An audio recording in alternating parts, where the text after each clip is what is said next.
So we have obviously the largely anticipated release of the 6th gen 4Runner that we're going to be discussing. And obviously Toyota's made some major changes to really their entire platform. We've got new vehicles, major body changes, major drivetrain changes, and powertrain changes, and we're going to kind of go through them as best as we can, do some reactions to them.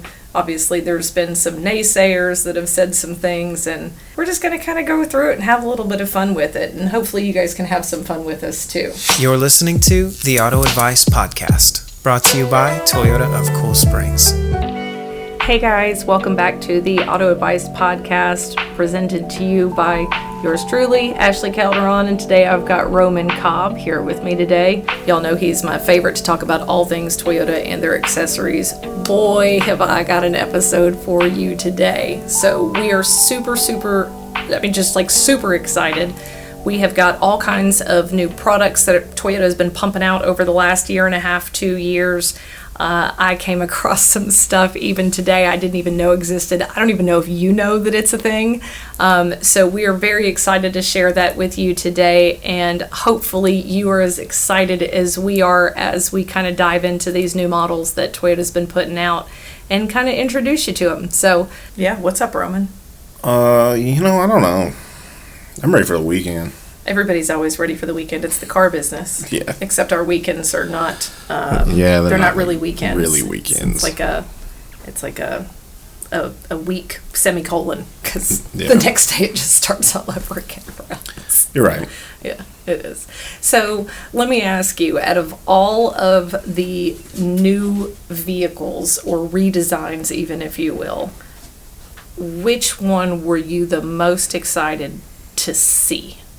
Even if you haven't seen it in person yet, if it's one of those, what has been your most anticipated? Yeah, well, if you want to be honest, and it's not one of the vehicles we were planning on talking about today, it's actually the new Camry. Really? Yeah. Just because I'm a car guy, I like cars. Okay, so we're gonna have to look that up while we're in here. I didn't even pull that. Oh yeah. But if we're talking about the vehicles, I was most interested in the Tundra. Okay. For sure. Okay. What about the new Tundra were you most anticipating? Aside from all the fun stuff that we get to do to them here. I mean, I don't know if I was looking forward to it. Maybe I was kind of leery about it or wondering more information, but the turbo V6, yeah, stepping down from the V8, because that's always a big concern with a lot of people. Yeah, there were a lot of people that were irritated about that. Uh-huh. I was being completely open-minded about it, and honestly, after driving, getting my hands on it, it goes. To hell with that V8. Yeah, it goes. Yeah, I remember when it first came out, I was like, I don't know, man, like it's really giving like the new Chevy vibes. Just with like the difference, like in the wheel wells, obviously, it's a complete facelift for this vehicle. And I'm very hyper aware that whenever you do a major body style change, especially as consistent as Toyota is, right? I've long said that Toyotas retain their value the way that they do, not just because they're Toyotas and you just really can't destroy them, but because they don't undergo major body style changes. The biggest drop in vehicle values happens from these manufacturers that are changing body styles every 2 and 3 years.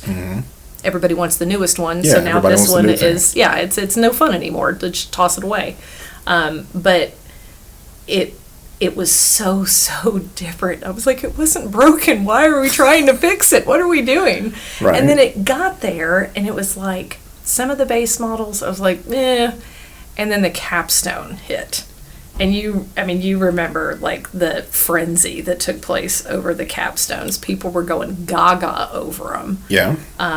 Paying ridiculous prices for these things. Oh, yeah. Yeah, like, so this is obviously the capstone. This is how they came out with it. And that's a sexy truck. It is a good-looking truck. But, at the time, I was like, man, I just don't know about this styling. I need to wait until one comes in. Yeah. I don't know. I kind of do the same thing every time there's a new release of a vehicle. Like, I have to get used to it. And more so with these trucks, when they come in, they're completely stock. Yeah. And it's like, That's whatever. no fun. For us, that's no fun. Right. But when you start, messing around with them, playing with them, doing and it doesn't take much. Mm-mm. But just a little lift, Yeah. some nice wheels and tires, it completely changes the look of the truck, and it looks so good. Yeah. I think what I like the most about the direction that Toyota has taken is, they were a little bit behind as far as like some of the technology and the features that were inside of them, right? Mm-hmm. Like take the older Sequoia, for instance, and even the 4Runners, they've had these, like big personality, itty bitty little screen, right? Like Aladdin. Yeah. Cosmic powers, tiny little living space. Yeah. That has been the technology package in some of the higher priced models that Toyota has had. And so there's been a little bit of frustration for some of us more techie people as far as that was concerned. And with all of the changes that they've come out with, now you've got screens that are almost as big as my computer screen, and people are like, okay, like now you're doing too much.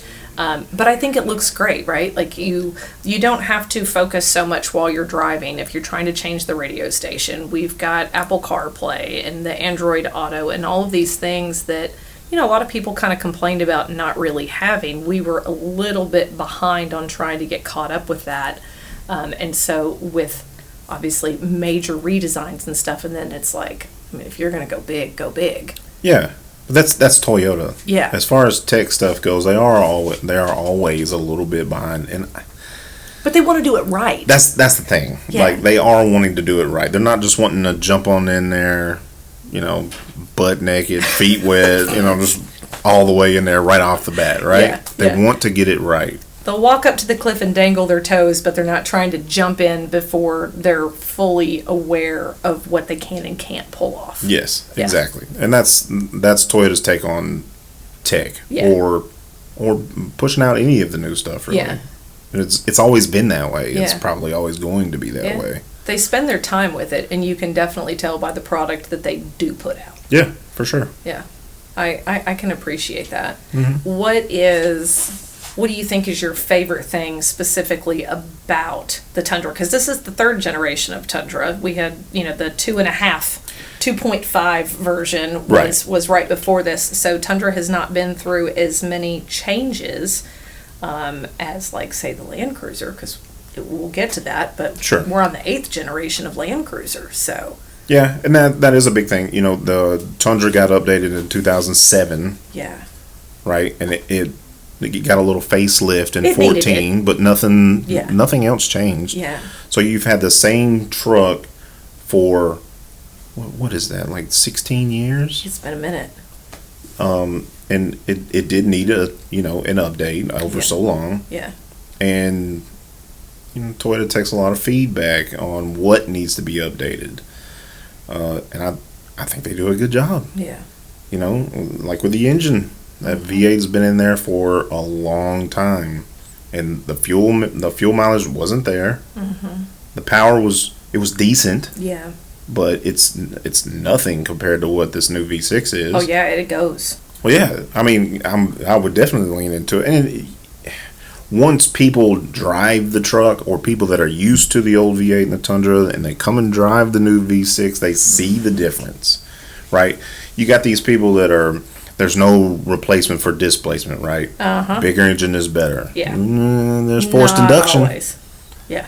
There's 2 turbos on this motor that says different. Mm-hmm. And, I mean, I'm going to be honest with you, as far as increasing power, now we're talking like outside of warranty type stuff. Right. But when you have a motor that's turbocharged from the factory, you can turn the power up on those things so much easier than you could on a naturally aspirated engine. Well, I think that we have an entire culture of bigger is better, power, speed, and then you have the completely separate subculture of, like, everybody needs to have an EV, right? Like, I'm not personally a huge fan of a fully electric vehicle, and it's like, if you can give me a way that I can have all the features and benefits of like the rugged truck, right?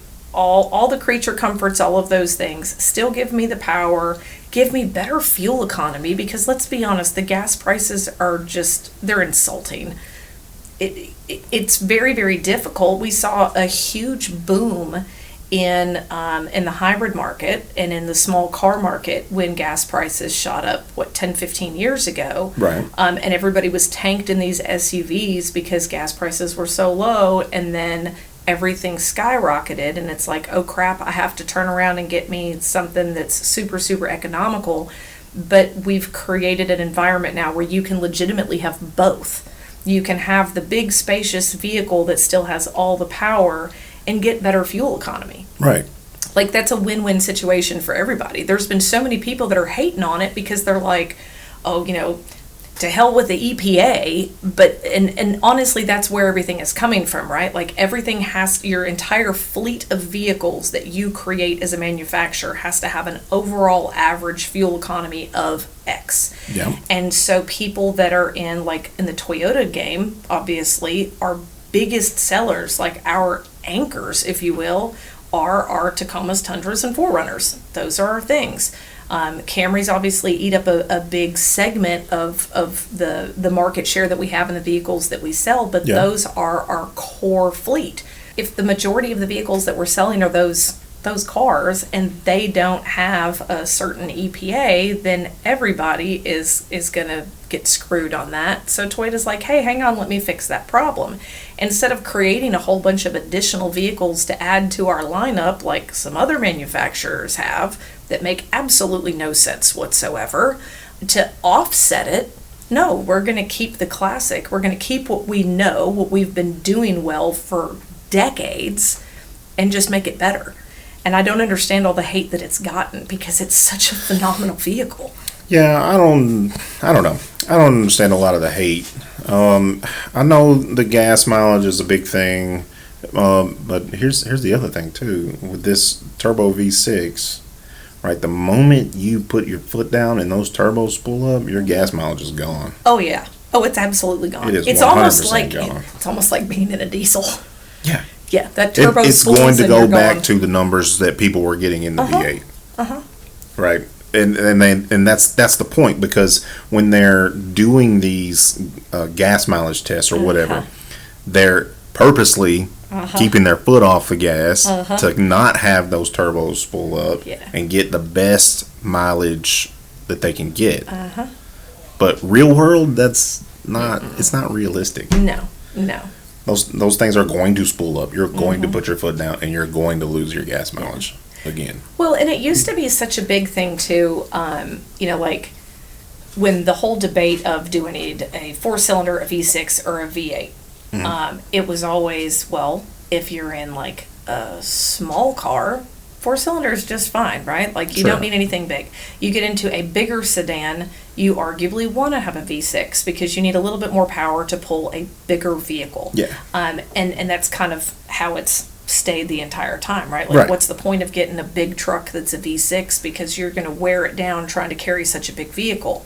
It really speaks to the advancement in technology, in really just in power and in engineering as a whole, that we've been able to come so far that we can take these vehicles that have over a 6,000 pound curb weight and put a V6 in them, and it's like and dropping the bucket. It's just a Tuesday. And still tow 12,000 And still pounds. tow 12,000 pounds without even breaking a sweat. And a half ton. I mean, it's...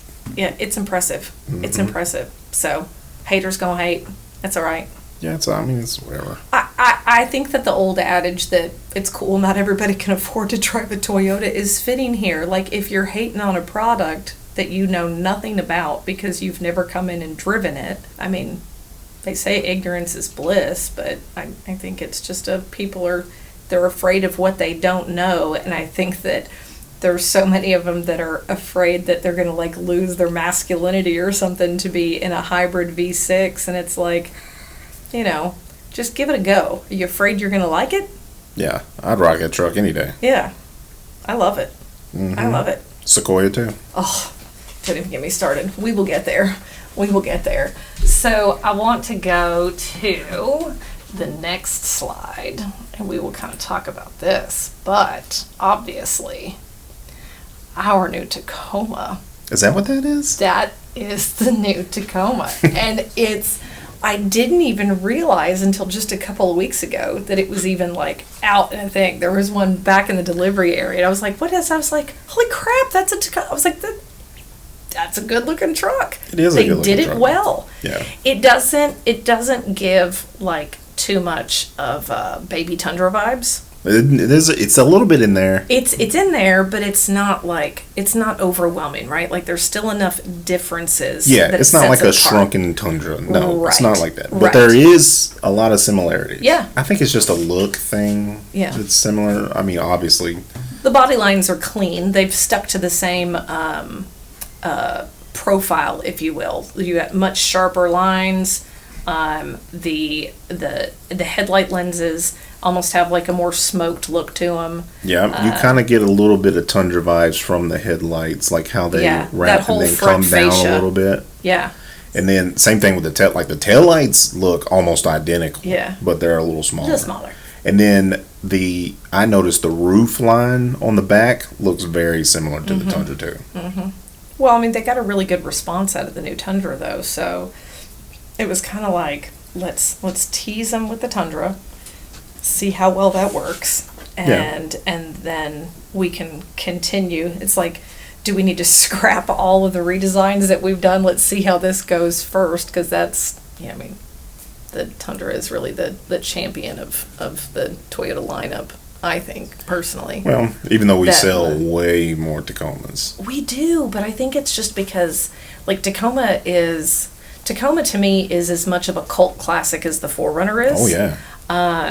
Like, I remember being in high school and thinking that all the old Tacomas that everybody had, because I went to it was a smaller school, kind of like out in, the area is built up now, but it was a little bit more country, and everybody had jacked up Tacomas. And even if it had 250,000 miles on it and the clutch didn't even work anymore, they're still shifting gears without even touching the clutch. Right.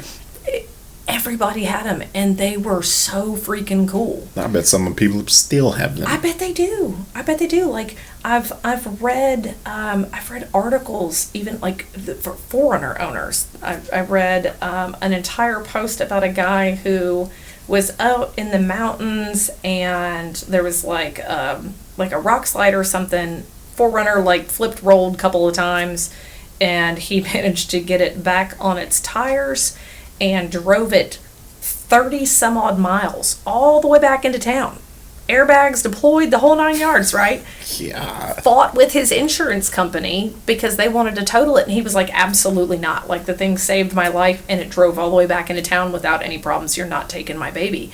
But I feel like that's how people feel about some of the more old school Toyotas that existed. They're like, no, you can't have it. Oh, yeah. I mean, when you've got a 2007 Tacoma with 200,000 miles on it, and you can still sell them for $17,000 and $18,000, like 4Runners too. Yeah, and 4Runners too. We've discussed this so many times. Like, I feel like everybody kind of knows who we are at this point. But in the 23 years that I've been in this business, I've never ever seen a vehicle hold its value like the Toyota trucks do. Oh yeah. It's insane. Especially third gen 4Runners. Yeah. I got a buddy that's all he does is buy third gen 4Runners, cleans them up, fixes any little things, and resells them and gets. Well, because that was the last year that you could get the V8, wasn't it? The third gen was still the V6. 2003 through 9 was the V8 4Runner. Okay, yeah. What's your favorite thing about the new Tacoma? I like that when I got into the new Tacoma, that I felt like I had space, because I'm a big dude. You're big. Getting in and out of the previous body style was a little bit of a chore for me. Yeah. And getting into the new one is much easier. Yeah. So I have more space. Yeah. As a big guy, I have more space in the Tacoma, and that was my favorite thing. I haven't been in one yet, but I will absolutely agree with you about the previous Tacoma, because there's a stark contrast between you and I. you're a big dude. I'm like 5'5.5" on a good day and a $125 soaking wet, and I felt cramped in the previous gen Tacoma. Like, I had to drive one at one point in time. I think my 4Runner was getting something done to it, and I took one home for a day or two so I didn't have to get a rental car. And I was like, man, like, I used to love these things. I would have taken one all day long. And I was like, I'm not a fan. Mm-hmm. And even though the Tacoma and the 4Runner are so similar, there's a very big difference spatially inside of one. Oh, yeah. Once you get in it, it feels like a completely different vehicle, even though they look so much alike on the outside, where sometimes it's almost difficult to be like, am I looking at a Tacoma or am I looking at a 4Runner from the front if you can't see the back of it? Yeah, and we're not even talking about, the back of an SUV. Right. Obviously, that's different. Right. But if you just take the driver's side of a 4Runner and the driver's side of a Tacoma, it is a big difference. It's a very big difference. That was also one of the number one reasons that people traded in their Tacoma for a Tundra, was because there wasn't enough room. Yeah. I mean, obviously, it's a smaller truck. There's not going to be as much room. Right. But to be comfortable sitting in the truck, driving it, day in and day out, I mean, it makes a big difference. Yeah. And people were willing to pony up and go get a Tundra because they didn't have the room. Yeah. Yeah, I saw a lot of people do it. I had a lot of people trade out of the Tacoma to go into a Tundra, and it's like, granted, there's a somewhat significant price point difference between the two vehicles. And there's a lot of people that they're like, I don't need that big full-size truck. And it's like, well, what are you going to use it for? And how long are you planning to be in it every day, right? Like, these are things that not everybody takes into consideration when they're picking out a vehicle. They're like, I'm going to get the least of what it is that I have to have that can make it work, because that's the most economical thing to do. Yeah, right, yeah. But then in the long run, they're actually making a terrible decision, because financially, when you decide that you hate what it is that you've purchased because you went with the lowest set the bar of what it is that you have to have, and you didn't take into consideration what your level of comfort was going to be on the long term, and then you're eating it 6 months to a year later when you're like, okay, like, I absolutely should have just done the bigger thing. But that so much goes back to a conversation that we seem to keep having. Like, me and Carlos had the conversation. I talked about it with Justin, and it's trending. Like, people just they don't want to get in and drive the car. I remember when I first got into the car business, part of the biggest things that we would do on a test drive was not just taking like a loop around the block, right?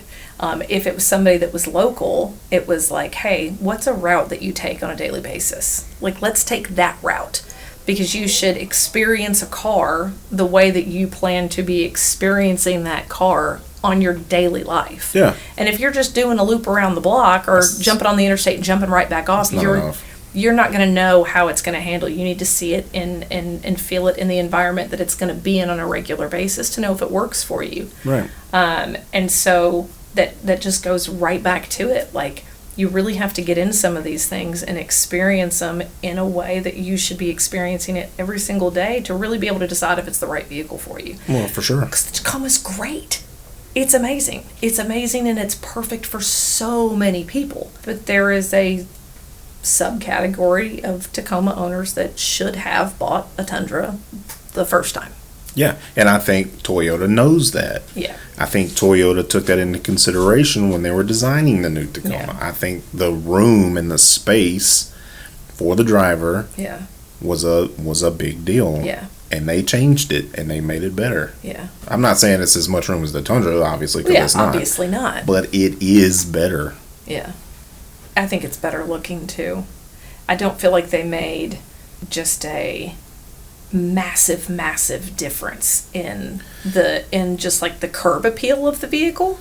Yeah. Like, there's obviously so much of the grille still feels the same, but like the body lines and stuff in the hood and somewhat in the fender, things like that, there's some differences, but I don't feel like they went too far off the beaten path when they redesigned the Tacoma, and I think that was smart. Yeah, it's not a giant change. Yeah.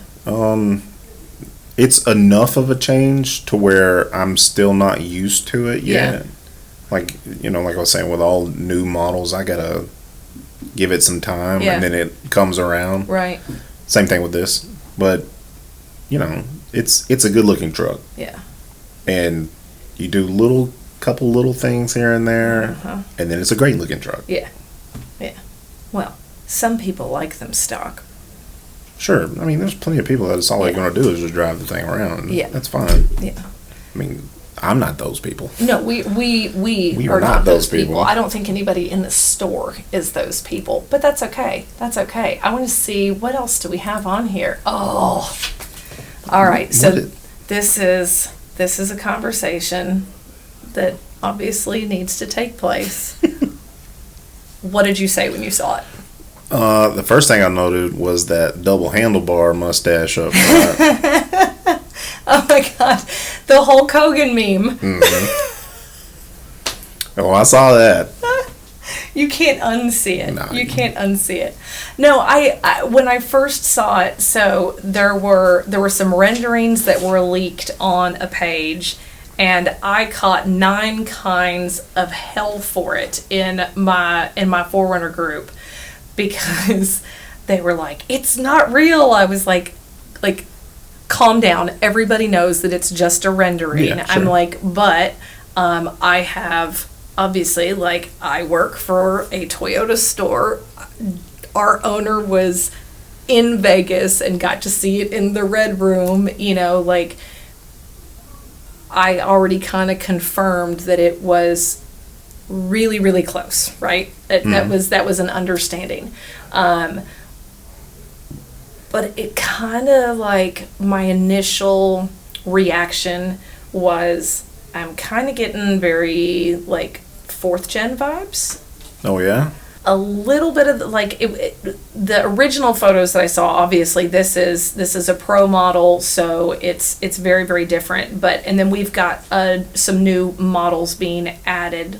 So, like, the Tacoma has a new trim level, and the 4Runner is getting it as well. But the versions of it that I was seeing first, I was like, it's giving very, like, 4th gen vibes, and, like, a 4th gen kind of, like, had a one night stand with an older model Dodge Durango, and the Sequoia was its granddaddy, and the Nissan Xterra is its 3rd cousin. And it became a running joke in the group for a good couple of hours. But like, this photo, I literally feel like I'm looking at a slightly smaller version in a different color of my Sequoia. Yeah. And I get that. I don't hate it. No. I don't hate it at all. Yeah, I get that. And, you know, it's new models. Toyota's going to make certain similarities between that you can draw. Yeah. Because it used to be the 4Runner and the Sequoia were like night and day difference. Like, the Sequoia was obviously like the big Bertha version of the Tundra, and has been for a very, very long time. And so now to see the 3 of them really line up together and be a little bit more cohesive, it's kind of exciting for me. Yeah. I think part of that's due to how long Toyota stuck with the 5th gens, right? Yeah. Since 2010. Yeah. It's been that long. Yeah, it was time. And same thing, you know, they made a little change. That's kind of a big change, Roman. That's not really a little change. I feel like that's a big change. It is a big change, I guess, from 5th gens. Yeah. But then again, it's not that big of a change. Yeah. You can still tell that's a 4Runner. Oh, absolutely. Absolutely. I know that there was a lot of people were just like, do we get to keep the rear back window? Is it still going to be like a power window? Like, that was the biggest thing people were worried about. My buddy Ron is like asking me every couple of days for like the last several months. He was like, have you found out about the window? Have you found out about the window? I was like, I promise you, the second that I know about the window, I'm on it. But there were so many things that were leaked, and unfortunately, even as, you know, Toyota employees, we didn't really get in it. They kept everything so under wraps. Like they always do. Yeah, like I was talking to our rep, and I was like, my guy, can we get like some sort of like teaser information, some sort of insight, because I don't think that they realize that, like, we have such a strong relationship with so many of our customers, And it's like, we want to be able to give them information that gets them excited, right? And it's like, well, you're giving me nothing. I have nothing but the interwebs to look for, and anybody can use Google to figure out some basic information.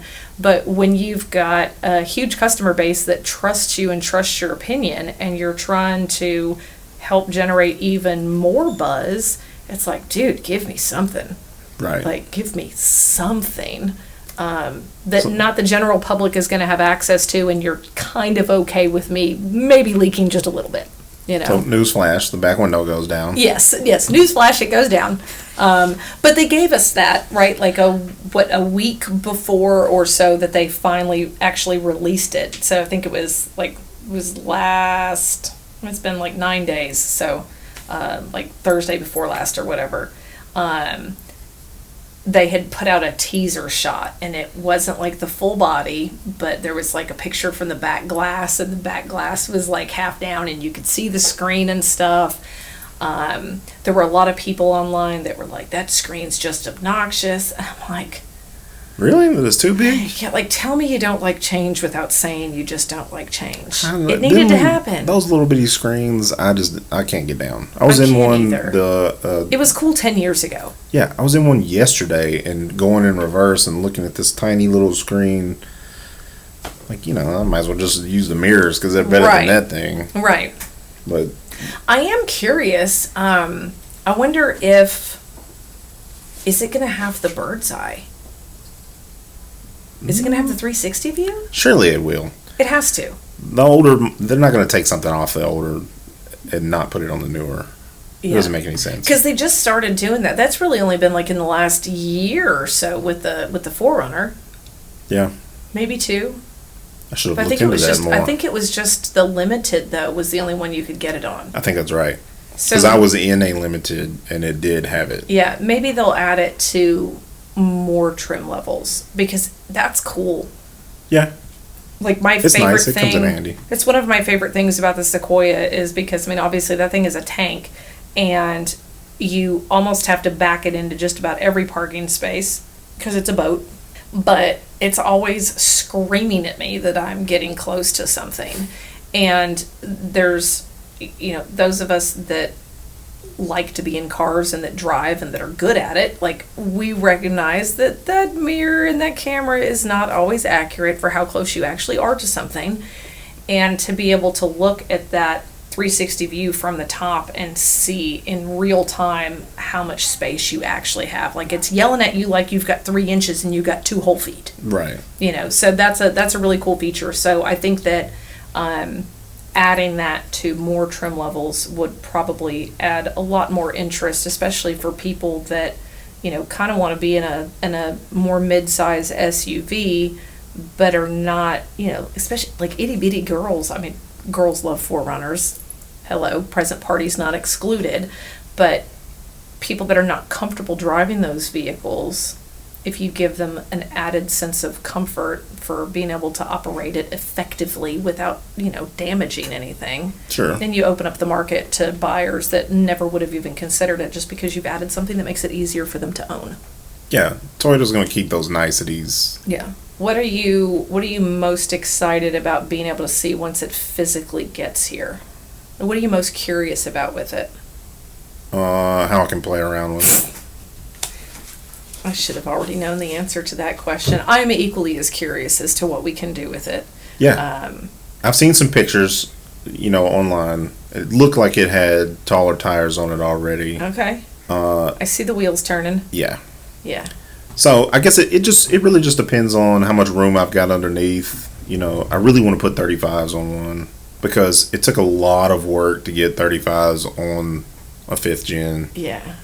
And hopefully it won't take as much work with this. Yeah. Maybe just a little 2 or 3 inch lift or whatever, and the right offset wheel, and I can, you know, rock 35s without having to cut on the frame again. You know. So you're gonna have to promise me that the second that we get one allocated to us, that you're gonna that Gigi says, hey, You can do this.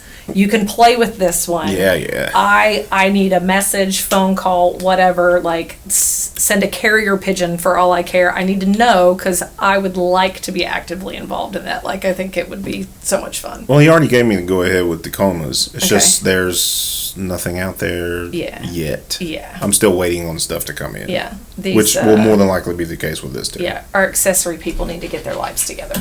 Yeah. I mean, that's just the way it is. do. It just takes them a little while. Do you know what this is? Mm-mm. This, we literally had to, like, pause and see if this was a real thing or just a rendering. This is apparently a real thing that is going to be happening in 2025. It is a GR Grand Highlander. Why do they... Okay. I think it's dope. A GR, so... It is supposedly, from what I saw, it is supposed to, like, take the cake on an 8-passenger vehicle as far as, like, speed and performance. That is the goal. All I know is that Kyle and I were kind of researching some photos that we could use, and I saw it, and I think both of our faces lit up. We were like, is that just a rendering? Like, I don't care, I might use it. Like, we'll put it in there and be like, hey, what would your thought process be if this was a real thing? And then we looked into it a little bit further, and this is actually supposed to be happening. That just doesn't seem like Toyota. I don't know, man. I don't know. I mean, I'm going to have to reach out to some people just to, like, actually confirm that. But Toyota, if you are listening and this is something that you're actually going to do, please make this happen. That thing is sexy. It looks pretty good. You don't like it because you don't have to do anything to it and you can't play with it. Let's be honest. Yeah, I can't really do much to it. I knew it. I mean, what can you do to it? There's nothing. Like, I mean, it's got a pro grill, light bar, ground effects, wheels. I'd be wondering what motor they're going to stick in that thing. Yeah, that's going to be a curiosity. He's going to kill the cat because there's no way that they're going to put that inline 6 in there from the Supra, right? Oh, but that'd be dope. Yeah. Oh, there's man. just no way. Listen, no way. if that happens, I might trade the tank in. I could see that happening. Turbo 4-cylinder, maybe tune it up a little bit. You know, whatever's already in there. That would happen. That they would probably do that first. Yeah, that thing is dope. If that's it's a big if. Yeah. If that's real. So, but let me ask you this. So, my reaction when I found out that Toyota was doing a Grand Highlander was, what's so grand about it? I saw, like, the teaser photos. I was like, it's the exact same vehicle. Why are we calling it something else? Slightly bigger Highlander. It's like, you know, calling a Tangerine and a Cutie two different things. It's the same thing by a different name. So I was very, very torn about them. And then the first time I actually put eyes on one was here. And I kind of had to step back. I was like, that's a totally different car. Yeah. I mean, it's a good-looking vehicle. It is. It's a really, really good-looking vehicle. Like, I like the front end of it more than I do the regular Highlander. The space is nice. It's, like, it has better curb appeal, in my opinion, for what I like. It is a little bit bigger, and it shares enough of the Highlander features that it made sense to just call it a Grand Highlander. Like, sure. I saw where they were coming from with it. It's just like another SUV. Like we don't already have 37. Look, I'm not judging Toyota right now. I think they're doing a really, really good job, Roman. Mm-hmm. They're doing a great job. I think it's like I feel like there's another picture in here that I did with it. Where is it at? Oh yeah. Like, look at that bad boy. That's dope. You can't tell me that that's not awesome. I don't know. I mean, you can make it awesome. You are hating on this thing harder than the V8 drivers hating on the V6. It's okay. All right, I'm done with you for the day. I wouldn't. I'm done with I you. would not drive it. All right, I'm moving on. You've disappointed me immensely. I'm a car guy. I know. We started the show. I know. Saying that. That's where I'm at. I know. You're just hating for no reason. I'm sure some people I'm gonna would give you a love that pass. thing. I'm going to give you a pass today. Thank you. But let's look at that bad boy. What are your thoughts on the new Land Cruiser? 8th gen. Yeah, I'm looking forward to it. I was kind of sad when they said we weren't going to get the new one like back, the 300 series, but I mean this will be a good replacement. Yeah. And I really liked the last Land Cruiser that they'd come out with. I didn't really particularly care for the price tag of it. But they hold their value.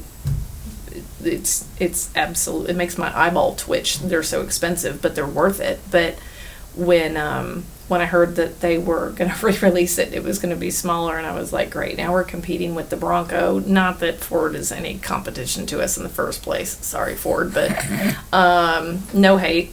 Not throwing shade over here, but I've watched like the side-by-side comparisons of like the Bronco to the 4Runner, and what is a more capable off-road vehicle. So I think that Toyota putting back out that old school boxy Land Cruiser that people were obsessed with is, I think Ford doesn't stand a chance. I think the Bronco sales are fixing to plummet. I mean, it could. It's just like a updated FJ. Yeah. And that's what the FJ kind of was anyway. Well, and the FJ was a love or hate thing anyway, right? Like, people either saw it and were obsessed with it, or they're like, that's the ugliest thing I've ever seen in my life. We're talking about vehicles that hold their value. That FJ held it. Man, let me tell you something. But this just gives me the same type of thing. Yeah. Same type of vibes. And I'm looking forward to getting one. I think Chris is getting one as soon as it comes in. I've already got wheels on. Yeah, I was going to say, you're playing with that thing, right? Yeah, I figured. I'm excited. I've seen some of the colors. I was kind of looking at what the different trims and stuff were going to be on them. I'm excited to see it. I'm excited to see something that goes back to the roots of the vehicle and kind of like back to its foundation. Mm-hmm. That's exciting to me. Like, it's weird too, because that is going to compete also with the 4Runner, right? Yeah. But I don't think that they're going to be as mass produced as the Ford. I don't think the Land Cruiser has ever been like just mass production vehicle. It's always been more of a, you're somebody if you have one. Right, yeah. Yeah. And the price point reflected that. Correct. But I don't think these are supposed to be that much, right? They're really not. I was looking at them, and I want to say that they start in like the high 50s into the 60s. Now, like the the first edition that's coming out, they have a rather steep market adjustment, if you will. But dealers know which vehicles are going to generate the most buzz. They also know, especially like if there's something that's highly anticipated, right? They know that they're not going to get a whole bunch of them. That's like if there was just a super specialty vehicle that came out. I mean, people have been paying $5,000 and $7,000, $10,000 over MSRP for pros for a decade. So to mark up something that's as rare, hard to find, limited edition, call it whatever you want to, as a Land Cruiser that's been labeled with a price point that more people can actually afford in the first place. Right. I feel like that's like that's a no-brainer. It's anticipated. Yeah, and I see both sides of that. Of course you do. Of course the dealership wants to make more money, and people want to save more money. I mean, it just goes without saying. Yeah. But the people that own these kinds of vehicles, sides. The people that own these kinds of vehicles and that want to own these kinds of vehicles they're the people that have the money to pay whatever it is. Because these are not needs, these are wants. Right. And in the course of history, everybody knows that if you need to have something, you're just going to get away with the least amount of money that you can get away with to have what you absolutely have to have. When you want something, you're not just going to go pay for anything. It's going to be exactly what you want, and you will pay however much you can afford to pay to have it. Yeah, and I guess that would be the Land Cruiser, right? Correct. Yep. Because and if you Toyota knows need it. this type of vehicle, then you'll get a 4Runner. Correct. Yeah. If you want this type of vehicle, you're going to go with the tried and true. Yeah. And, or hell, you may want a 4Runner too. Yeah. Or both, You could be, Or both. extra like some of us and just have multiple vehicles in the driveway for absolutely no reason whatsoever. Yeah, I can't wait to mess around with that. Yeah, I'm excited to see it. So let's see. Oh, okay. So obviously this is my car. Is it? Yeah, that's mine. Never seen it before. No, never. We haven't talked about it, seen it, and obviously, this was before we put the blackout emblems and stuff on the Oh yeah, the it is. I Toyota didn't notice badges. that. Yeah, nothing gives it away that it's a hybrid more than that baby blue behind the chrome. Toyota, please stop with the chrome, I'm begging you. But They are coming around. I need them to just get on the bandwagon because it's like chrome is so like early 2000s. That was one of the main things that I sold parts wise to people with Tundras specifically, was parts to get rid of the chrome. I know. They should take note. Or not. Some people still like it. It's still, but it still generates profit that somebody has to buy something to delete something that they didn't want in the first place. But I digress. Some people still like chrome, and that's fine. Yeah. And who knows? Maybe it'll come back around. Yeah. But so the Sequoia arguably needed the facelift the most, right? You think so? I think so. Now, granted, I loved our State Puff Marshmallow Man Sequoia. Okay, loved it. The body lines and stuff were great, but I also felt like the nose of it was so short compared to the rest of the vehicle. Very much like the second gen Tundra, which had a much shorter front end, right? That's right. In comparison to the rest of the vehicle, it felt like a snub-nosed dog. Well, because that's what the Sequoia was. Yeah. Up until they did that tiny little facelift to it also. But it still was more like the early second-gen Tundras than it was the 2.5-gen Tundras. Yes. I remember I got a wild hair mid-ownership, I think, of the 4Runner, and I was like, man, I want a Sequoia. And I looked at them like hardcore. We had I think it was a TRD off-road, and I think even a Pro that had come in. And I remember being so irritated that a Pro had come in, and I didn't know about it, as soon as it was allocated, because I wanted one so bad, of the older body style. Mm-hmm. And the lady that came in that was buying it, so I had two customers. The lady that came in and bought that one, and the guy that came in that wanted to buy that one and ended up buying a used one that we had. And she didn't even know what it was. Pro Sequoia. And she didn't even know what it was. She didn't know what it did. She didn't know anything about it. Didn't need it for off-roading. She just needed a bigger mom-mobile. And it, like my eyeball, I could feel it twitching in my office as I'm doing her paperwork. I'm like, you don't deserve to own this car because you don't even know what it was. And so the guy that bought the used one that we had that was not a Pro, he was in my office too just a couple of days later. And he was like, yeah, I wanted to buy that thing. I was like, let me tell you about the lady who did buy it. And we sat back there just steam blowing out of our ears because we were both so irritated that, these vehicles that are already, limited production to begin with. And Sequoias have always been difficult to get, even just your regular trim levels. They're always hard to get. Right. But then you throw it being a Pro into the mix, and we're both just sitting there just uber irritated. We're like, she could have just bought the one that you're buying right now and let you buy it. At least you'd appreciate it and use it for what it was designed to do, right? Well, if and when she gets ready to sell it, you want it? People will know. Mm-hmm. And she probably still won't. Yeah, if that lady ever actually goes to sell that thing, it's going to be like literally taking candy from a baby because she has no idea what she has. Sure. But, someone is going to know.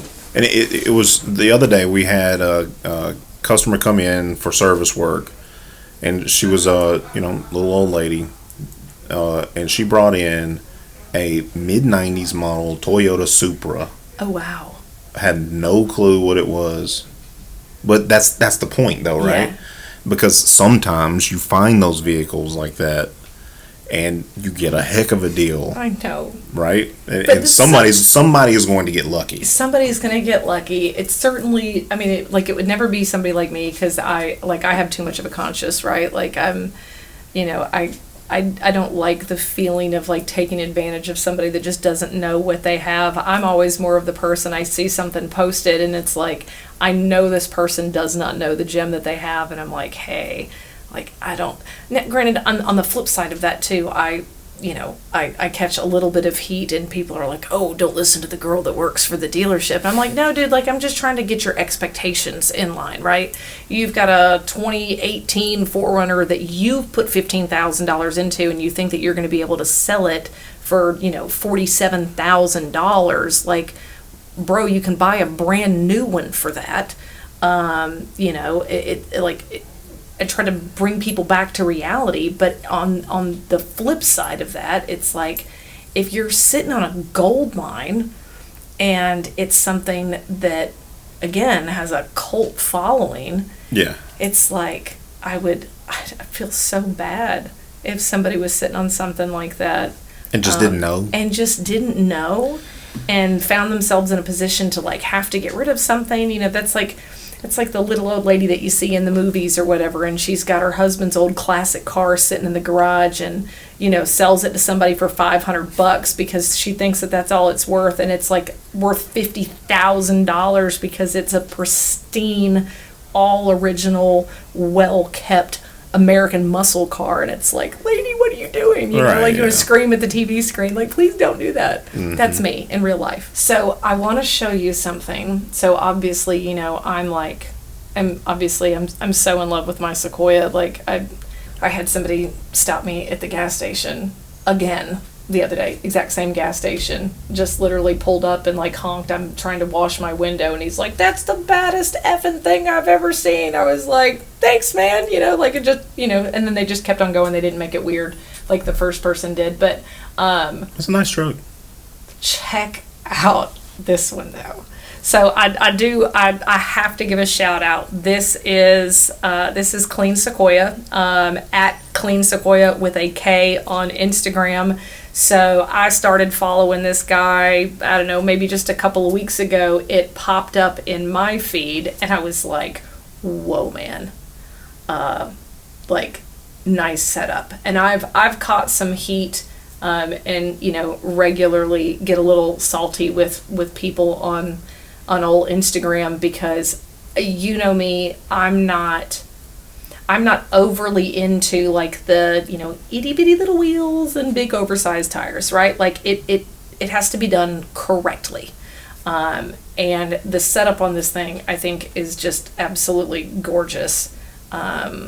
And so I had to. Kyle and I were like trying to figure out, different pictures and stuff to use. And I was like, ooh, Clean Sequoia. He goes, you follow them too? I was like, of course I follow them. Like, I mean, it's literally, it's my truck just on steroids. And it's like, hashtag goals over here. It's a good truck. I like those wheels. It really is. Yeah. And I'm not like, the wheels are so much more basic, but like it works, right? Like, Toyota needs to take those 37s too? I think so. I'd have to look up his specific setup, but I'm like, I think that's a Gobi rack, if I'm not mistaken. It looks like a Gobi. Yeah, or something similar. Yeah. It looks very close to it. Yeah, but like, I mean, it's just clean. It's not excessive. I scrolled through some of the pictures. I was like, dope, man. I was like, he's got his taillights smoked out too. I'm like, I'm here for it. I'm here for it. Like, mad props to you, dude. It's a gorgeous, gorgeous build. I looked through it, and he had tagged, even in this picture, like, if you click on it on Instagram, there are so many people and products that are tagged in it for everybody that helped him build it out. Oh, yeah. And it is, like, they did a really, really good job. So, I was telling Kyle, I was like, I gotta shout this guy. Like, it's just perfection. Yeah, that's really a good truck. It really I really do like those wheels. I like more of an off-road look. Yeah. I like smaller wheels and taller tires. Yeah. A lot of people don't. Yeah. Some people do want bigger wheels. Well, again, like, it has to be done right? Like, I mean, somebody said to me, they were like, you don't like it because all you do is soccer mom stuff in your Sequoia. I was like, first of all, pumpkin, I'm the furthest thing from a soccer mom that you will ever meet. I was not designed for that life. I was like, I went with the setup that I went with because I drive, 45-minute, well, it's supposed to be a 45-minute drive. I drive 30-ish minutes to and from work each way, and it's a hybrid, but it's entirely interstate, so the hybrid is absolutely useless to me, but Sure. I'll take it for when I'm in town. And I already get the short end of the stick on fuel economy to begin with because of the setup that I put on it in the first place. I have no reason to stick with a 17 or 18-inch wheel and try to fit 37s underneath of it and like overwork it, especially with the way I drive. Right. Like, I drive like I am actively trying to break the law. But I couldn't drive a vehicle with a 6-inch lift and 37s on it at those speeds long term without tearing up the car. Like, that is abnormal wear and tear. That is abuse of a vehicle. And, unless the zombie apocalypse happens and I really just need to go, off into the mountains in it, then I don't have a reason for it. Hey, you like what you like. I know, it's so pretty though. If you like bigger wheels, then there's nothing wrong with that. I know. Well, we'll do that the next time. When I'm done and I'm outside of my warranty period and I can be a little bit more obnoxious with what I do to it, I know I'm gonna catch it for saying this, but I'll put some more money into it at some point in time, and I'm gonna get in trouble for it. I already know I'm gonna get in trouble for it, but that's okay. It's fun. It's gonna last forever. Can't stop yourself. I can't stop myself. I have a problem. And what's the first step to fixing a problem, everybody? Admitting that you have a problem. And that's, our next podcast should be like a self-help podcast for... I don't want to help people with No, that. you don't want to help people with No, that? I want people to come in and see me and do these things. Yeah. It's your area of expertise and you thoroughly enjoy it, and, it shows. It shows. The 6th Gen 4Runner should be hitting the streets this time next year. Should be. Fingers crossed that nothing happens. Yeah. Maybe a little bit earlier, maybe March-ish. That's typically when Toyota likes to start dropping their new stuff. Land Cruiser, we've got some that are allocated. I think we have 1 or 2 right now that don't have deposits on them. I know, I was shocked. So yeah, we've got a couple of Land Cruisers that have been allocated to us that I think they're being built this month. I think we've got, our first one is supposed to hit end of this month to early mid-May. We should have one on the ground. That one's already sold, obviously. We've had some Tacomas rolling in. Mm-hmm. Those are going. So you're working on getting one to play with. You just having a little bit of a struggle bus moment with trying to find some stuff to put on it. Yeah. Wheels and Availability tires is are always easy. an issue. Yeah, wheels and tires are nothing. That's no big deal. Yeah. I actually have to mess around with it to see what size I'm going to be able to run once we lift it to. Yeah. But I have to do this every time there's a new model. So is there not a lift available for it at all yet? There's lifts that are out there. Right now, I think the only thing that's available is like little small spacer lifts. I've got, I'm waiting on Toyota to do something with a nice TRD lift kit. Okay. I know Icon has got their stuff that they're trying to get out. I'm supposed to be getting one of the first ones of those. Yeah, shout out to Icon. They put out a phenomenal product. Mm-hmm. I, when I had the 4Runner, I just did I was being cheap and lazy. I was really just looking for the look of it, not necessarily the functionality of it. And I did the Ready Lift blocks, and it worked. It was fabulous off-road. It's just there's not really any travel in the rear shocks, and so you get that hard bump. But the Icon lift that we put on the Sequoia has been just chef's kiss. It is nice. Yeah. I mean, it's even nicer than stock, and I don't think a lot of people realize that. It really is. Like, everything is just it's tight and controlled, and especially in a bigger vehicle, especially in a lifted vehicle, the last thing you want is just to feel like you got a whole bunch of travel going on. That feels just non-secured. But I felt the same way though when I had the 4Runner, before I actually lifted it and put the tires and stuff on it. I mean, it rode great, but once I lifted it and put the tires on it, I was like, I think it handles better lifted with tires. It was like the vehicle begs to have it. That's what it is. Toyota's smart when they did that. They knew. Yeah, all these vehicles want that stuff. They really do. They beg for it. But they're designed for it. Like, I had a family friend, and he wanted a diesel truck, wanted to have something that was big, jacked up, what have you, and he picked out, I think it was a Chevy truck. It could have been a GMC.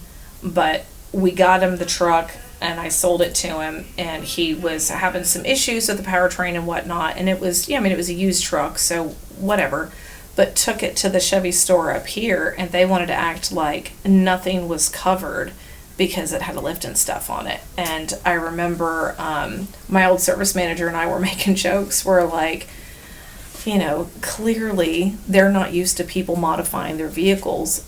And Toyota is. Like, Toyota just knows that people are going to do this stuff because they've been doing it for decades. Yeah, I mean, it could have been that particular dealership, but there again, they have to be able to point to those modifications as being the cause of the failure. Correct. And if it was a drivetrain issue, there was nothing with that lift that was going to do anything with it. And that's, and I think that's part of the other reason why, like, it's so important that, especially that you and I get together and have these conversations, because there's so many people that are just, it's not even that they're misinformed, they're underinformed, right? And that creates a really, really negative experience just in having to deal with a dealership in the first place. And that's why there's so many people that almost don't want to get their services done at a dealership or just even go back to them at all. And it's because they've had horrible experiences with other places that just kind of got away with word vomit to the customer about what is and is not accurate. And if you're just a regular everyday customer, you don't know. Yeah, that's true. And it's like, I think it's important that this is kind of some of the information that we're given to people, because it's like, who you buy a car from matters, right? Like, even just on like a salesperson level, you want to be able to buy a car from somebody that you connect to, that you feel like is honest and stuff. But being able to purchase from an establishment that not only loves its brand as much as, I think that goes across the board for all Toyota dealers as a whole. Like, we're junkies, right? But from a dealership that loves its brand and appreciates its customers, especially the way that our store does, because we're honest, we're forthright. Like, we're going to give you the information. Who else is doing this? Nobody?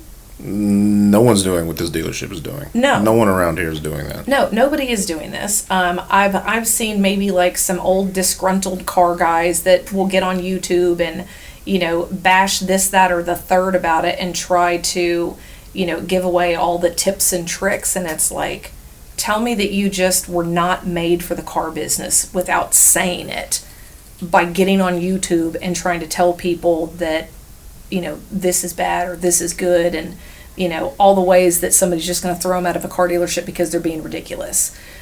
But we've created this entire platform where we're literally just giving people all of the information, and it's like, we don't want anything in return. We just want you to be a well-informed consumer, so that when you go into an establishment, whether it's mine or one in South Dakota, you have the information that you need and that you're well equipped and know what questions to ask.